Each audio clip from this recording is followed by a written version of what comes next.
আসসালামু আলাইকুম রাহমাতুল্লাহ। Hello viewers. সো লাস্ট ক্লাসে আমরা HTML এর বেশ কিছু ট্যাগস এবং তার এক্সপ্লেনেশন গুলো আমরা দেখছি। সো আমি একটু আমরা আপডেট বা আরো কিছু দেখব। সো যে কিভাবে একটা লিংক এড করতে হয়, সো এগুলো আমরা দেখছি। একটা লিংক কিভাবে এড করতে হয় একটা কোডে, এবং এই বিষয়গুলো আমরা আলোচনা করেছি। ব্যাকগ্রাউন্ডের বিষয়গুলা, ছবি কিভাবে এড করতে হয়, অডিও কিভাবে এড করতে হয়, একটা ভিডিও কিভাবে প্লে করতে হয়, একটা বিভিন্ন বিষয়গুলা। তো এখানে অ্যাট্রিবিউটস অফ আইফ্রেম, এটার একটু এক্সপ্লেনেশনটা দেয়া আছে। ফ্রেম বর্ডার গুলা, ওয়াইডস গুলা, সোর্স গুলা, অর্থাৎ যে সোর্স থেকে পাথ থেকে আমরা যে ফাইলগুলো নিব সেটা স্যান্ডবক্স দেয়া, এই বিষয়গুলা। তো আমি আরো কিছু ইম্পর্টেন্ট বিষয়গুলো এখানে আপনাদের সামনে প্রেজেন্ট করব। সো যদি আমরা টেবিলটা দেখছিলাম, আমরা ক্লাসে টেবিল দেখছি। তারপরে আচ্ছা, আপডেট একটা যে HTML এর 5 এর যে ভার্সনটা আছে, তো সেটা থেকে আমরা কিছু দেখবো ইনশাল্লাহ সামনে। তো আমরা একটু ধৈর্য নিয়ে সামনে একটু দেখতে থাকি, যদি একটু সময় লাগবে। আমরা সিরিয়াল বাই সিরিয়াল আমরা দেখবো HTML ডেসক্রিপশনের যে লিস্ট এগুলা বা CSS গুলা। তো এগুলা মোটামুটি আমরা দেখা হয়ে গেছে। এখন আমি আপনাদেরকে এবার যেটা দেখাবো সেটা হলো আমরা ট্যাগ গুলা দেখবো। অর্থাৎ ট্যাগ গুলা যদিও বেশ কিছু আমরা ট্যাগ দেখছি, কেবিল, বিভিন্ন টাইপের ট্যাগ গুলা। হেডিং ট্যাগ গুলো আমরা দেখছি, হেড ট্যাগ গুলা, হেডার, তারপরে এইচআর, আই ফ্রেম গুলা, ইমেজ গুলা, ইনপুট গুলা। সো আমরা ইনপুটের যদি বিষয়টা একটু আপনাদের সামনে প্রেজেন্ট করি, সে ফর এক্সাম্পল এই যে এটা ইনপুট ট্যাগটা কিভাবে নেয়, যেমন এই যে এখানে যে লেখাটা, এই লেখাটা যেভাবে প্রেজেন্ট করা হয়েছে, আমি যদি একটু আহ, আহ, বড় করে দেখাই এই কোডটা। এই যে form action, form action first name input text name, এখানে এই যে কোডটা দেওয়া হয়েছে। এই ফর্মের ভিতরে সাধারণত ইনপুটের ফর্ম গুলো দেওয়া হয়।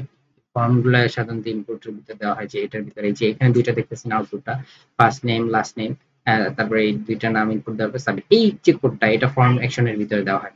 ওকে।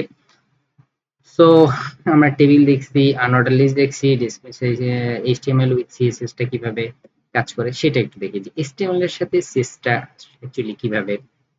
এই যে HTML style using CSS, HTML এর স্টাইলটা করব। এখানে আমরা একটা কোড এক্সাম্পল দেখতেছি।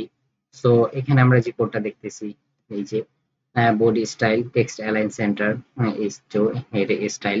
সো ওয়েলকাম টু, এই যে টপিক গুলা, 3 ওয়েজ টু অ্যাপ্লাই CSS। এখন CSS টা কিভাবে অ্যাপ্লাই করা যায়, CSS টা অ্যাপ্লাই করার, HTML এ যদি আমি CSS টা অ্যাপ্লাই করতে চাই, তাহলে সেক্ষেত্রে define CSS properties using style attribute in HTML element, internal আর এমবেডেড CSS। অর্থাৎ define CSS using style tag in head tag.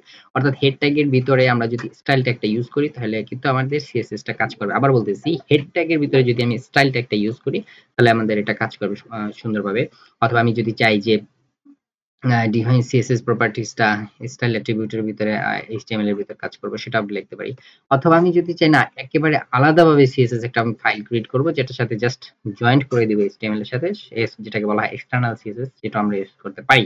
তবে আমি সাজেশন থাকবে, যারা বড় ধরনের ওয়েবসাইট বা ক্রিয়েট করবে, বিভিন্ন ধরনের পেজ থাকবে ডিফারেন্ট ডিফারেন্ট, সেক্ষেত্রে তাদের এক্সটার্নাল CSS টা ইউজ করাটা অনেক বেটার। এবং এর সঙ্গে আমার বেশ কিছু ওয়েবসাইট ক্রিয়েট করা আছে, সেগুলো ইনশাআল্লাহ আপনারা দেখতে চাইলে কমেন্ট বক্সে জানাবেন।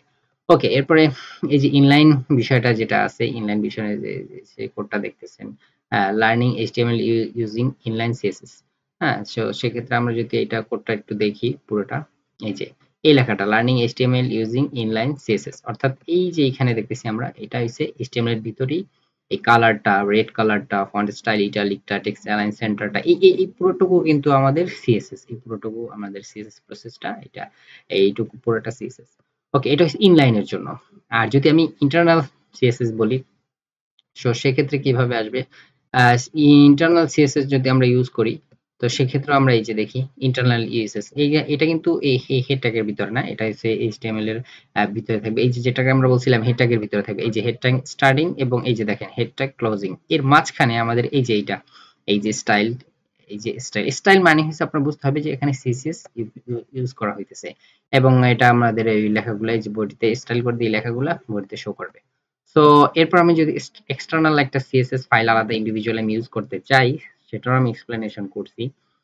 যে আপনি যদি আলাদা একদম আলাদা একটা এইচটিএমএল ডট সিএসএস ধরেন আপনি এখানে একটা স্টাইল ডট সিএসএস নামে সেভ করেন যদি এই যে এটা পুরো টোটালটাই এসে একটা আলাদা একটা সিএসএস নামে এইটা পুরোটা যদি সেভ করেন এই সেভের বিষয়টা চলে আসবে ফাইলটা কিভাবে সেভ করবেন ফাইলটা সেভ করতে হবে স্টাইল ডট সিএসএস মানে ডট সিএসএস দিলে ওইটা সিএসএস হিসেবে কাজ করবে তো এটা হলো আমাদের